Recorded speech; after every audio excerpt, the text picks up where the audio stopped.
Unlocked is brought to you by Invincible, a program designed to unlock the potential of people and teams inside your organization. Join companies like Pfizer, Delta, the CDC, Google, and Chick-fil-A, and others in over 116 countries that are currently using this program to increase productivity and develop healthy cultures. Access hundreds of hours of content that is accessible anytime, anywhere. And finally, use real-time data to understand the health of every team inside your organization, which teams are performing and which ones aren't. Then understand the why behind that performance. Get free access to Invincible for 30 days by visiting www.giant.tv/30days. Hello, welcome to another episode of Unlocked. I'm Skot. Today we're going to talk about unlocking the potential of people, because that's what we always talk about. And today we got Andrea Hemmer on the call. She is going to talk to us about, number one, her new book, right? That's out, called Intelligent Huddles, and what that's all about. We're also going to talk about her journey. She is a salon owner, her Lunatic Fringe salon in Boise. They have multiple locations. She is the business owner of that location in Boise. They just opened a new location. So if you're in the Boise area, go check it out. I hear it's a beautiful salon. And go ahead and listen to what she has to say about, yes, it started out as this idea of a salon, but what was interesting is that she learned culture development and leadership from the original owners, which is amazing because it's about multiplication, right? It's about multiplying the good in the world. And that is what happened. And now Andrea wants to do the same thing. So the legacy is getting passed on. She is taking that idea, fulfilling her own purpose, and driving and mentoring and coaching people through their own journeys. She believes in thoughtful study of neuroscience. So a lot of her stuff is based in this neuroscience realm, which is really cool. Some of that is in the book, and how that relates to human behavior. She's also that success is hinged on the emotional intelligence of leadership, as much as it is on the bottom line. So yes, we need profit, but the belief is that comes after we've invested in the people. After we've invested in ourselves, invest in the people, then comes the profit afterwards. Self-awareness, mindfulness, inner evaluation, being able to adapt and pivot through change, super critical. So anyway, enough of me. Why am I talking? Let's get to Andrea. Thank you for being here. Let's go.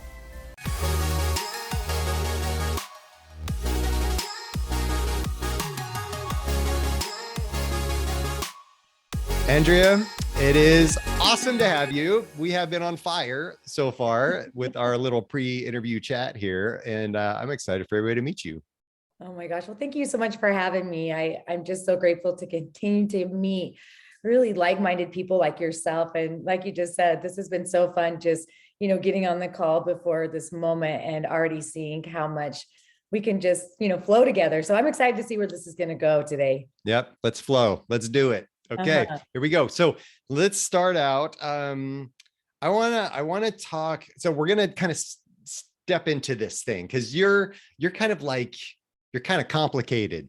I'm not. Like that. You've got like this salon thing going on, and you started during a recession, and then you had COVID, but yet you're into neuroscience. But yeah, you wrote a book too. But wait, you do leadership coaching and like what? So I'm sitting here thinking, where do I even start with you? Right? Like this is, I'm so perplexed. So you know what I'm going to do? I'm going to hand it off to you and you take us on the journey. Like, how did you land where you are with salon, neuroscience, leadership stuff? Like, where's that come from?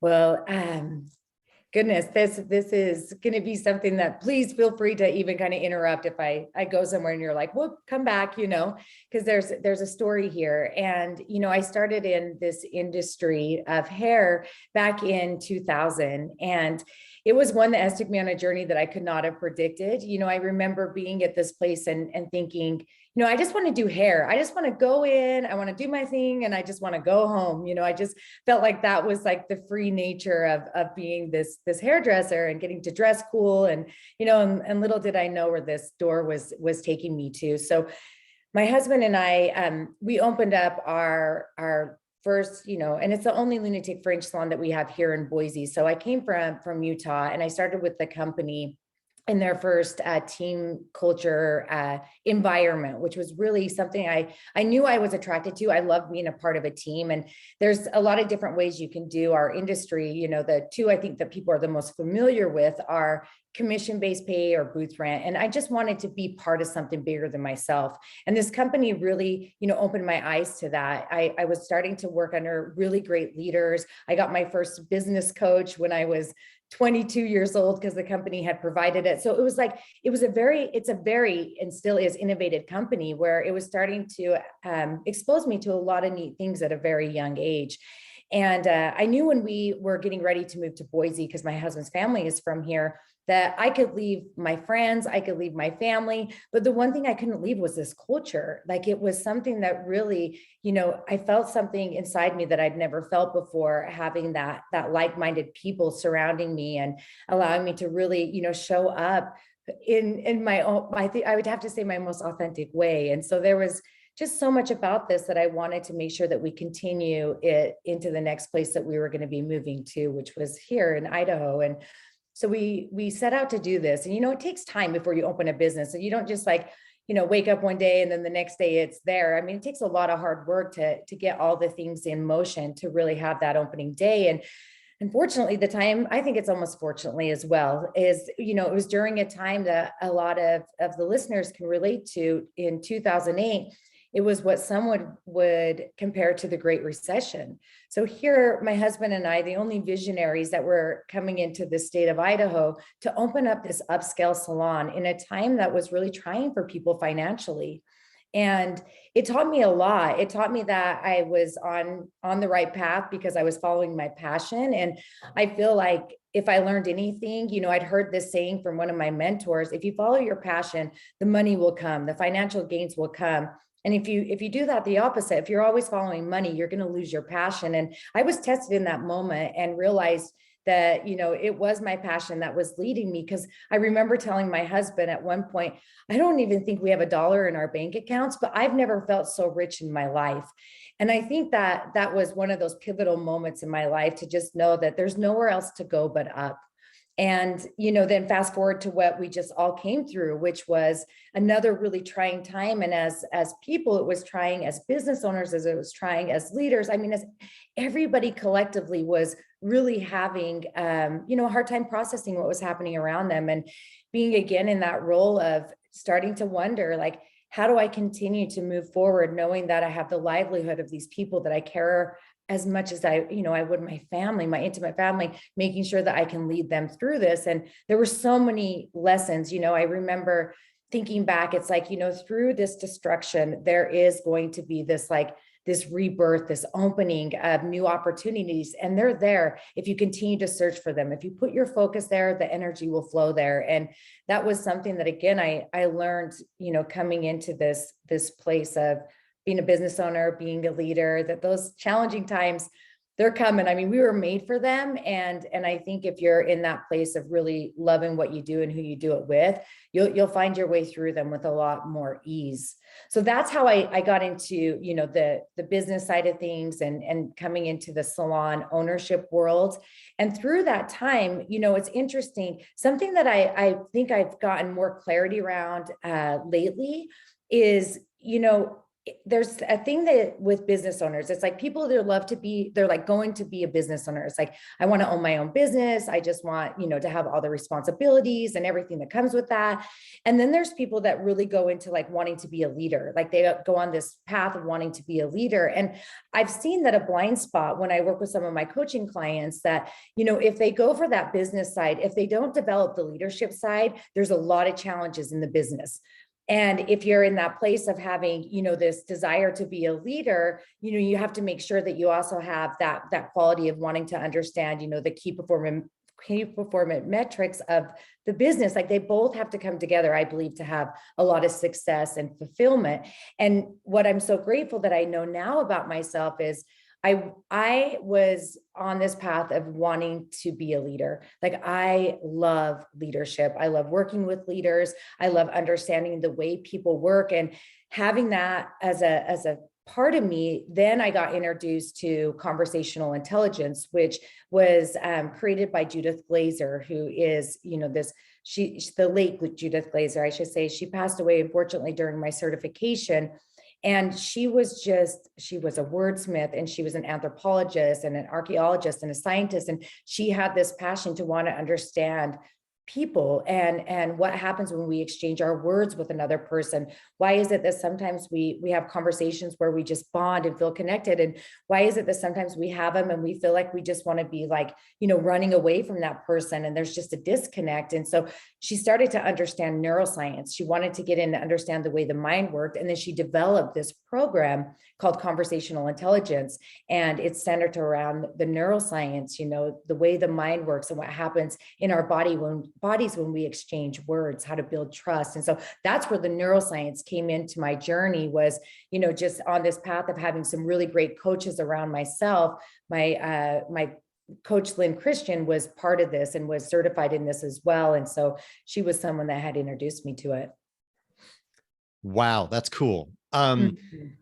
And it's just kind of like the universe taking its role in your life, right? And being guided, but seeking opportunity and capitalizing on those things that are in front of you, and not using them as deterrents, but really opportunities for growth, and then seizing those opportunities and using them for the future of what you want to build, right? Aligning that with your passion and what you want to do. So you've been on this journey. You have opened the salon. You have just opened a new location there in the Boise area. So we said that it's in all the new travel magazines, that this is one of the places to visit when you're in Boise, right? That we established that earlier. So let's talk about your book. So you wrote a book called Intelligent Huddles. And it's not, just huddles or like daily huddles. It was like intelligent huddles. So what's the title about, and why'd you write this book in the first place? Oh my gosh, I love this question. I believe that 99% of any team's challenge comes down to communication. And I learned that, when we opened the doors, we had the systems in place, we had the beautiful location. And I mean, it just, when you walked into it, it's like anytime you walk into a new business, it's beautiful and everything looks like it's intact. And that can only last so long, right? And then you start to get really into it and recognize the different challenges that start to show up. And one of the things that I learned early in my leadership was, oh my gosh, I felt like I was wearing all the hats. And I think a lot of business owners and leaders can relate to this that's listening, is it was like, oh my gosh, I've got to make sure that this person knows this on back order. This person called in sick. This is, what's showing up in our day. And this is what the goals are. And it was just like, a constant, like I never felt grounded in my business. And I felt exhausted by just trying to chase everyone down. And then it was like that turned kind of into this telephone game, and who missed the message, who got the message. And it just was messy. And I remember going to an incubator workshop with Neil Dukoff, who is just brilliant at helping businesses create systems and understanding what are the key performing indicators that a business needs to be a healthy business. And again, I said earlier, the company Lunatic Fringe that I'm a part of, it's ahead of it. I think people come in and they're like, you guys are a hair salon. There's just a lot of advanced things that our founder was always, seeking out to keep us continuously growing. And that's different in our industry. Our industry is one that you just don't see this type of structure. So we went to this workshop, and I remember sitting in the workshop, and he had like a 45-minute segment around daily huddles. And I actually kind of laughed. I was like, That is so like wooey. Like there is no way I'm going to bring people together and do this little like hokey powwow. Like I literally resisted it. And I think life has such a funny way of teaching us things, because the things you resist the most are usually the things you need the most. And that really was something that I now know looking back, because it was like I almost needed that awareness of that resistance to help me understand it, like to help me keep it in the back of my mind. So as I was coming into that day to day and feeling that pain point just continue to get more and more louder, it was like, what can I do to really get centered in this place that, you know, we've built, and we want to have like a lot of great fulfillment. And I'm just feeling a lot of stress in this day to day. And it was like, oh my gosh, I have to do a huddle. I have to bring my team together. I have to start communicating with them. And I thought it was going to be more about just like, you know, kind of like telling them all the things that we needed to do. And that's how they started out. It was just kind of this, like, I was the only one that spoke. I was telling them all this information. You know, it felt good for me, but yet there were still a lot of things being missed. There were still a lot of things that you could tell that you felt like people were with you, but you could start to see in the symptoms of things not being done, that like, what you kept thinking, like, why are they not listening? I've been telling them, and then I started to get a little bit more curious around like just different days that would happen when the huddles would feel like they were having more of an impact. And I remember leaving for a little bit and coming back from a vacation, and we had this team member that I'd asked to lead the huddles while I was gone. And she was like, you know, we had the most incredible huddles. I actually let everybody talk in them. And I was like, wow, that's an amazing idea. Like, I didn't even think that'd be amazing if I didn't have to be the one talking, you know, because you kind of get in that place of like, feel like I'm the only one talking. And so, you know, I started to see like there's opportunities within this 10 to 15-minute meeting that I feel like I haven't yet really discovered. And so I guess kept trying different things. And I think a lot of leaders can relate to this. It's like, you'll see this, like these things happening that are happening really, really well. And you keep doing them, and then they stop like working so well, and you're still just trying to figure out where's the blind spot. And when I was introduced to conversational intelligence, I record all my huddles. And one of the things that my coach asked me to do is, she was like, I want you to go back and I want you to watch your huddles. And I want you just to listen to yourself. And I want you to listen to yourself every time you say the word I. Just count how many times you say the word I. And I was kind of like, okay, you know, and I went back and I watched these huddles, and I had to turn it off after 5 minutes of the huddle, maybe even 3. It was just like, the only person, again, it was just like, and I think we need to do this, and where I know we have opportunity, and and it just was like painful to even hear. And she said, now let's just go in and start to work with just changing the word to we. You know, just see what happens in the way your energy shows up, your team's energy shows up. And, you know, I went in and started simply changing the word we, you know. So what if we looked at things this way? And what if we had, you know, a plan around this goal? What would it look like if we all had a part and a role and responsibility in hitting our daily goal today? What would we have to do? And even just maybe hearing that as I'm saying this to you, it's like you can already start to see there's more of a togetherness. You know, it's more about what a team is about, is, you know, we're all in this together. And that was when I started to recognize that words are powerful. Words change your world. And I wanted to know about this conversational intelligence. I had to understand it, because I already could see that just by, you know, utilizing some of the stuff she was showing me, things were starting to change around me. And so once I got that information around conversational intelligence, when I started to go through all these different web series of different leaders, I was like, everything that they're sharing, I feel like a lot of the challenges they're talking about, if we were to put these things into a huddle and people started out at the beginning of their day, they would have even less challenges in their workspace. So I started to implement, you know, the way the mind works. So we know that if we can start people coming into a space and knowing that they've probably had a lot of challenges, you know, if they have kids, they could have had a kid that was running late or didn't want to wake up, or a dog that's sick, or someone cut them off on the freeway, or there was traffic coming in. So a lot of times people are already coming into the workspace in a reactive way. And so this huddle, by bringing them in and knowing the way the mind works, I started to get really curious and started to think, okay, what if I could move them to a different region of their mind? What if I could actually move them from that primitive mind where we have our emotional centers, and they could be coming in with a little bit of fear and amygdala hijack, and I can move them into the area of the mind that starts to open them up for connection and trust by just asking them a question around their aspirations. What do you aspire for in your day to day? What's the most important thing for you to walk away, have done in your day that would create meaning for you? And starting to use my curiosity to see if I could help reframe their thinking and move them into a different region of the mind. And I started to experiment with this, and it was like, this is amazing. I started to feel like people would even get in tighter around the circle, and people were listening. And it just like, there was a totally different energy and shift that was happening. And then I started to think, well, if we started to put the things that are not so fun to talk about, like maybe the follow-ups, everybody in a business knows about housekeeping, where team members will leave a mess behind, and not bringing those in right away. Or goals can be really fearful for people. Some people have a relationship with goals throughout their life that they had them and never met them. So setting goals is actually not always a positive thing for people, yet it's important for a business. So if we can talk about the goals after I get them in this part of their mind, that they're in a place for, trusting, and oxytocin is flowing through them to bond. Then as we go into things that could be somewhat more challenging or need a little bit more problem solving around, we're already in a region of the mind that's going to keep us open up for that greater insight, that creativity, the wisdom, those type of things to start to come into the space, so that we leave feeling like we really have a solid plan. And then we're going to have less of those challenges that could be even bigger if we didn't have this space to get a connect and follow up on and bring into focus and bring into light.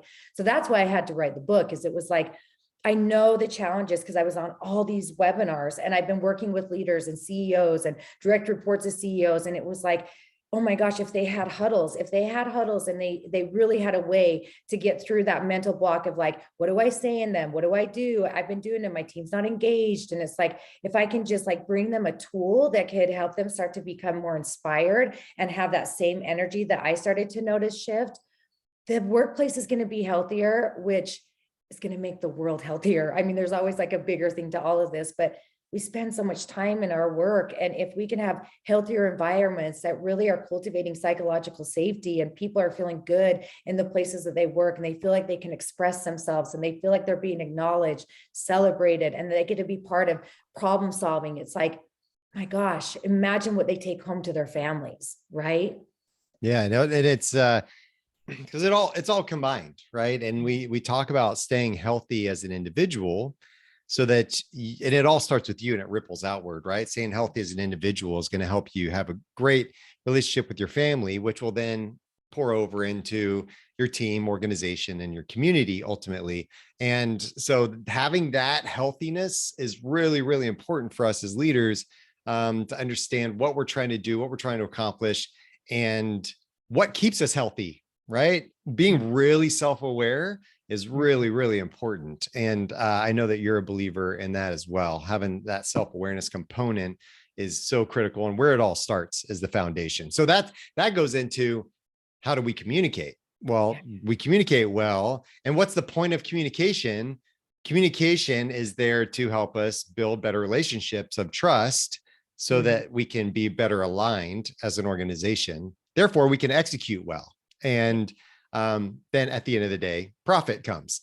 But it's really that focus on people first. So when we talk about kind of that next step, so communication, you've talked a lot about communication as far as how you like utilize the huddle for delivering intentional communication and being mindful of the other people in your group and what they need. But let's move on to the trust word that everybody floats around so much, and talk about how you really like build that trust. But once you lose it, how do you get it back? So that's really interesting too, is everybody talks about building trust, from sales to HR managers to whoever. But like, I'm interested in, how do you, like, if you destroy it, how do you get it back? Yeah. Oh my gosh. Well, I love this. And I may go a couple places just to kind of bring it all full circle. One of the things that I believe about trust is, I believe that there's, let's look at it in three levels. There's low trust, there's conditional trust, and there's high trust. And if you are very aware, and I love that you use that whole, thought around self-awareness, because I teach this, in workshops, and I teach it for my team. And it all starts there. The key to any beneficial change in your life is through self-awareness. And so being able to start to identify when you can witness people's behaviors, people will show you if they're in a state of trust, conditional trust, or high trust. If somebody is in your workspace, which I want to use the example of a new team member, because anybody that's a leader is going to be growing their team. So new team members are going to start to show up. When a new team member comes into the workspace, they're going to be more in that conditional trust to low trust. I almost want you to envision a dashboard. And they're coming into this new space. And the way the mind works is it's meant to protect us. That primitive part of our mind was designed to protect us from threat. And, it was designed, back in caveman, like so long ago. And so it was meant to protect us like this from a saber-toothed tiger. And the mind has evolved, but that region hasn't. And so if we're aware of this, the mind is going to do what it's supposed to do. It's supposed to, continue to search and detect for threat in our environments, in people. And once it detects one, it starts to infuse cortisol, which is going to allow us to fight or to flight or freeze or appease. And it doesn't know if it is a saber-toothed tiger or if it's a team member or if it's, someone not smiling at them. It still reacts the same or responds the same. And so when we have a new team member, if we know this and we know they're going to be coming into a new space that's unfamiliar to them and a lot of uncertainty. So the mind is going to be detecting for threats. They're going to come in already just with caution, and they're going to start to look around the environment, and their mind is taking in information and it's deciding and ciphering like me, not like me, friend, foe. So if I know that I have this new team member, I know it's really important as they're coming in this conditional, like wait and see, like, can I fully come in and be a part of this, or do I need to continue to push back because I'm protecting myself? I'll have them come in. And this is another reason why I love huddles, is I bring them in right away. I welcome them. I make sure that they have a place to set their things down, all these things that are going to continue to heighten psychological safety so that they can start to open up a little bit more and get more into that place of trusting versus not trusting. And then I'll start to let them know, I'm going to bring your voice in. I want to introduce you to the team. And if you're open to it, I'd love for you to share what attracted you to our company. And just by them getting this care and getting this kindness, they're already starting to have an experience of, this person's like me. I'm a kind person. This person's a kind person. I care. She cares. I feel like I can start to move into more of a trusting space with her. So trust is interesting because trust can be broken in a moment and it can be rebuilt in a moment. And we can experience low trust and high trust at the same time. And that's where I think that conditional trust takes place. And what moves us to different regions of the mind, because trust and distrust live in different regions of the mind, is the way we use our words. It's our nonverbal communication, our cue. And so if we know that, and we know that if we have people that are coming into our space, smiling at them, eye contact, using a word that lets them know that we see them, welcoming them, it's something that will start to help them feel like they can open up and start to come in closer towards us. So if I see that somebody, because it's going to happen, there's been times that you're around one of your best friends and you feel like you're connecting and you're bonding and you're excited about, the relationship. And then there's times where you're going to be like, I can't believe she did that to me. I'm so mad. I don't even trust her anymore.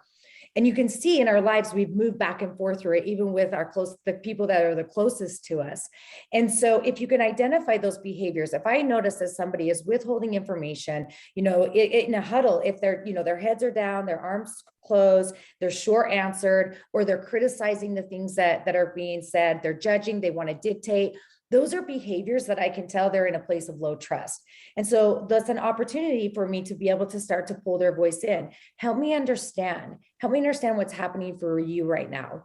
If you were to be on a place of, resisting what we're talking about, or in a place of being skeptical or wait and see, or you could partner with us, where are you at on this dashboard?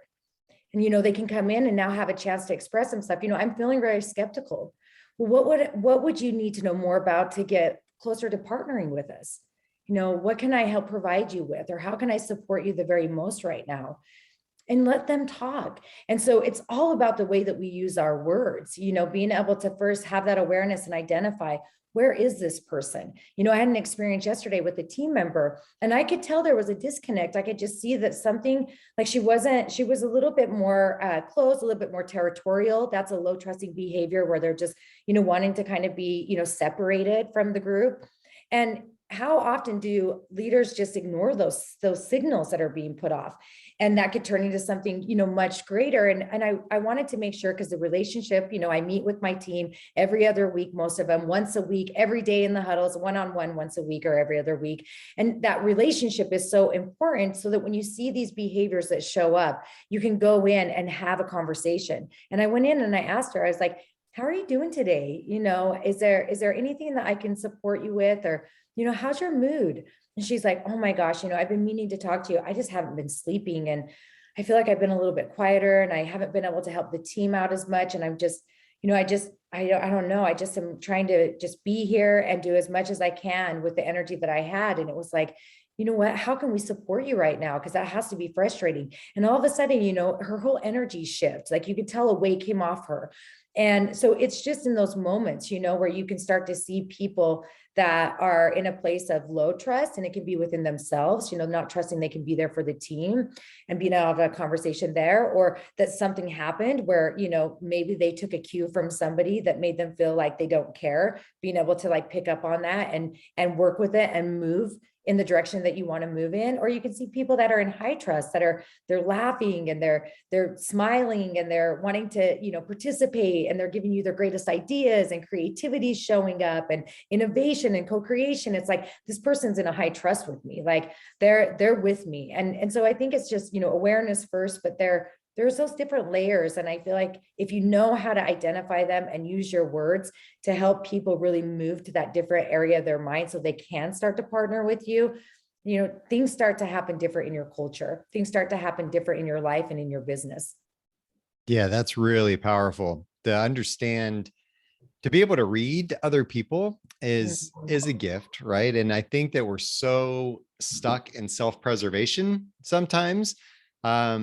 We get stuck on this, what did I do, or what's wrong with me, or I've been trying to help so much, and something's wrong with them. And you're constantly reflecting, some of us constantly reflect on what is it with us? What is it with us? What's their problem with me? And I don't want to lose this. I'm trying to hide this, or I'm trying to prove something to this person. Maybe I'm trying to prove that it's not me, that it's all them, right? In some way, shape, or form.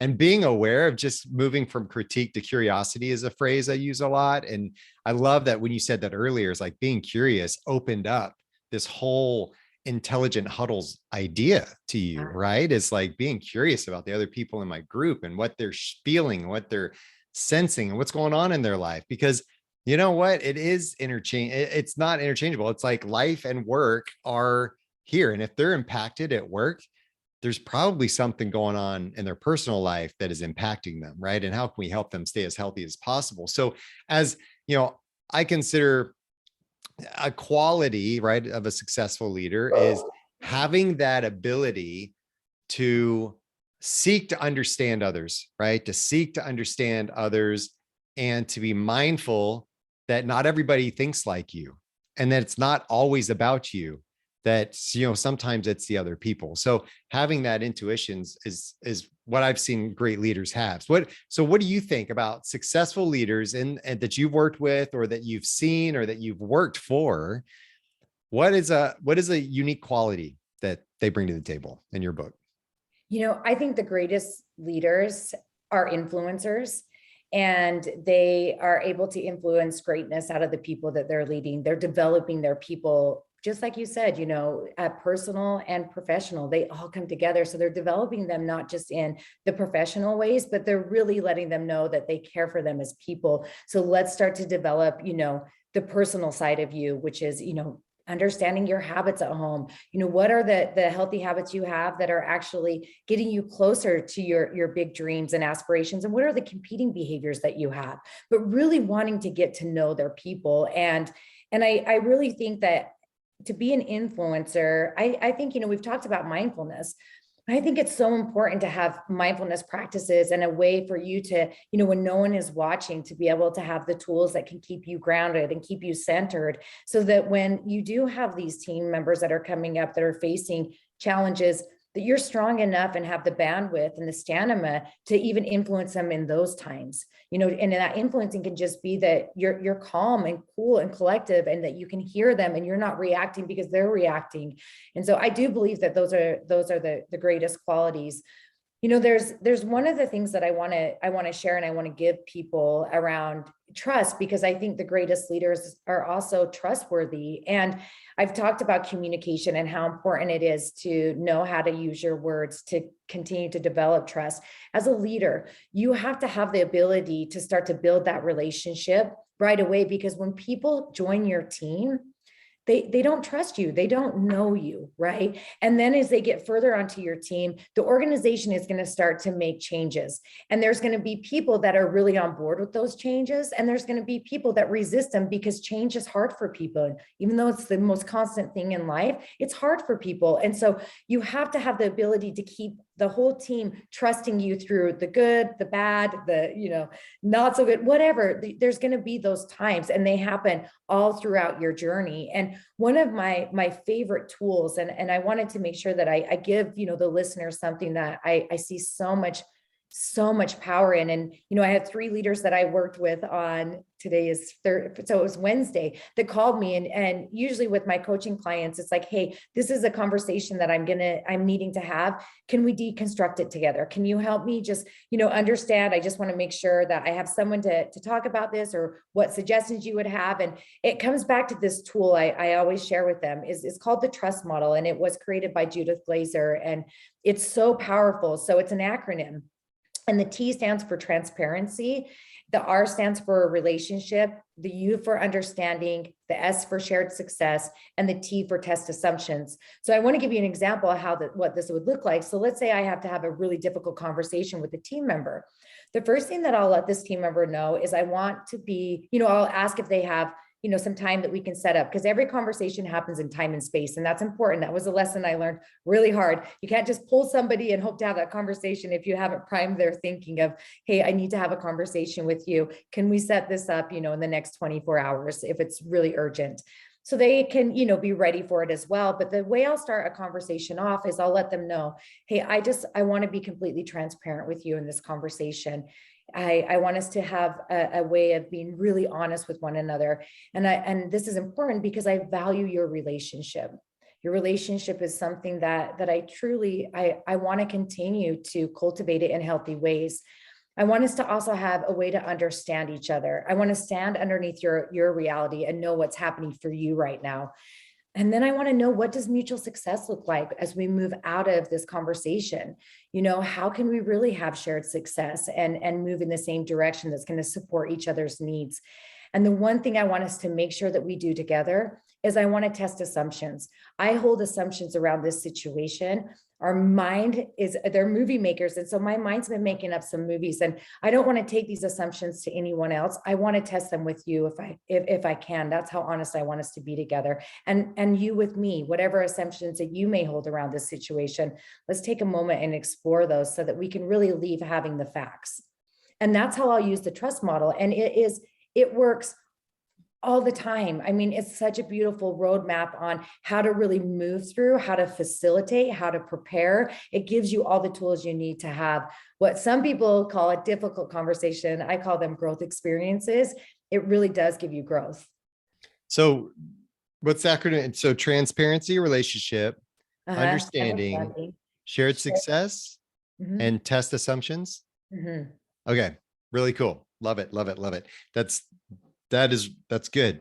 And then running through that model, I can see, all the things that need to come out of that, right? Is one thing that comes out of that is vulnerability, right? And being open to maybe not being right, being open to having a incorrect assumption, is rough. And then also the alignment piece is really in there about the shared success. How can we be aligned together? Because if we're not aligned, we're going to be going in different directions. And I think I'm supposed to go this way, and I think you want to go this way, but maybe you don't. And so for us to be on the same page is going to be really, really critical. And that whole model, I like it. I like it a lot. Thank you. That's really cool. Thanks for sharing that. Well, you think about, and I'm assuming we're probably getting close to the end of the time, but one of the things I also want to share, and I think you can relate to this, the listeners can relate to this, is when we have to have a conversation. I mean, if it's one that's seeming a little scary for us or difficult for us, we are being injected with cortisol, right? We are feeling fear. We are feeling nervous. We're feeling scared. And what I found with this too, is this helps us down regulate. This helps us really have the ability to manage our emotions and stay really focused, so that when you get into that conversation, you'll feel like even possibly your voice shaking in the beginning of saying, hey, I want us to be really transparent. And some of the things that I may share with you today, it may ping you. You may feel some emotion, and I want us to work through this emotion together because I'm feeling it as well. You start to feel yourself down regulate. That cortisol starts to, soften, and you start to have more oxytocin come into play. And what happens, and what's amazing, and neuroscience can show this, and research has shared this, is when we can downregulate ourselves, we actually can co-regulate the other person. So we know they're most likely feeling, some of the fear as well, especially if it's a leader and a team member, and we want our team members and ourselves to show up in our best frame of mind. We say that all the time. If we are flooded with cortisol, that part of the mind is taking over all other regions. So we can't think, we can't come up with our best ideas. In fact, I'm sure you can recall a time that you've been in one of those type of conversations, arguments, or interactions, and then you walk away and you're like, why didn't I say this?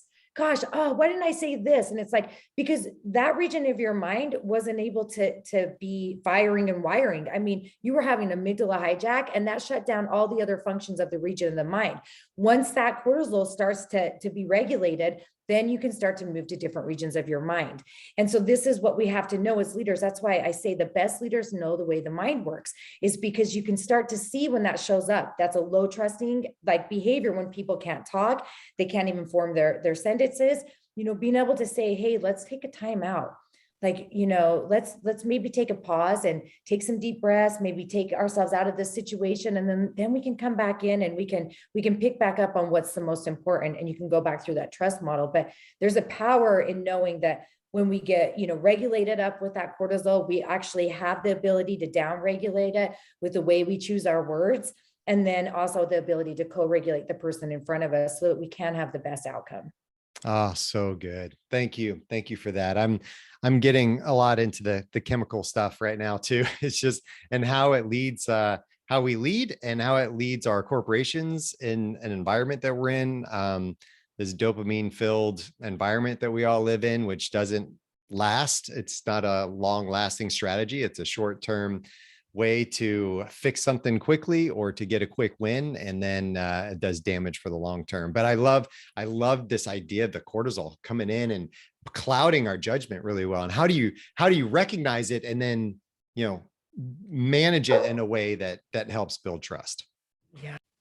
Yeah, it's powerful. Go ahead. Go ahead. No, Did you want to say something on top of that? It's powerful. It's just powerful to know it. And I love I think the most important thing when you even hear the things that you and I are talking about, or you read about it, is be your own experimenter, right? Start to really experiment it in yourself. I'm a firm, huge believer in the practice of journaling. So I have a trigger log. I like to go through and look and reflect on my day. What triggered me today? Where did I experience it in my body? Where did it show up? How long was I triggered for? What was it that was allowing it to start to kind of to lessen? What would I do different, when this trigger shows up? Because it will. And so I think it's so important that the embodiment to really be able to lead this way is you have to become aware, and you have to try this on for you first before you just start sharing it with others, because then it becomes an embodiment. It becomes a way of being. And I just think that's also sometimes the blind spot in learning all these really cool things. We just want to share it as leaders with other people, but we need to try it on for size ourselves, get a relationship with it, and then you'll really be able to lead with it. Cool. Yeah. The people that trigger us, or even our triggers, can be our greatest teachers. We see them as such a problem and as something to avoid, but really they're those teaching moments that we really need to embrace. That trigger log is beautiful. I love it. I tell my clients to, keep a tendency log, so you understand the good and the bad tendencies you have and what's the result of those as far as impact is concerned. So here we are. how do people get a hold of this book? It just launched in February of this year. So congrats, super awesome for you. And people can get a hold of this book. How? I assume it's on this thing called Amazon. Yes. Okay. All right. Yes, it's on Amazon. You can go to my website, andreahemmer.com. All the information's there, the workshops that I do, and the book is there for there's also some free downloads. So there's a huddle agenda. There's my top mindfulness practices to help leaders open up more into their awareness. I'm a big believer of that. I have a lot of practice in that, and some discovery questions on how you can open up your huddles. So there's some really cool free resources that your listeners can jump on and get off my website. And then my Instagram, I'm building it right now. I'm sure it's its own animal, but there's some really cool things that my team is putting together, and we're kind of finding our footing with it, but really designing it to be another resource for leaders to go and check in with and be inspired by, or just have maybe a little bit of a 30-minute video that can oh, maybe I'll try that. So those are some great ways that you can stay in touch, and also get some things and tools that can help you in your leadership. Beautiful. Okay, so you're out there, people can get in touch with you, website, Instagram, and your book is available for purchase now. So go out, get it. Thanks everybody. Thanks Andrea for being on the show. I don't know. Are we at the point now where I can call you Andrea? Are we there? You earned it. Yes. Thank you. I made it. I've accomplished my goal. Okay. Well, you're a rock star. Thank you. And awesome. This journey you've been on, you've taken us through the mind, through leadership, and business ownership is powerful, and just as people. So thanks Andrea for being, or Drea, I'm sorry. Yeah. I gotta thanks for being on the show. You're a rock star. Oh my gosh. Thank you so much for having me. I'm very grateful to have had this opportunity and to connect with your listeners. So thank you so much. I love when she said, she looked in her account, she said to her husband, I don't think we have $1 in our account, but I've never felt so rich. And that is because she's able to have impact. That's my guess. Anyway, my assumption is that is because of the impact she's able to have, and it aligns with her own personal values, her own personal vision for her life, and her mission and what she's trying to accomplish. Super powerful. I love it. Moving from I to we.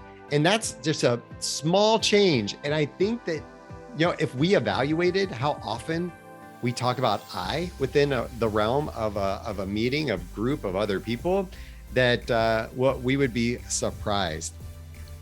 The trust analogy, or not analogy, but the acronym trust, trustworthy, relationship, understanding, shared success, testing assumptions.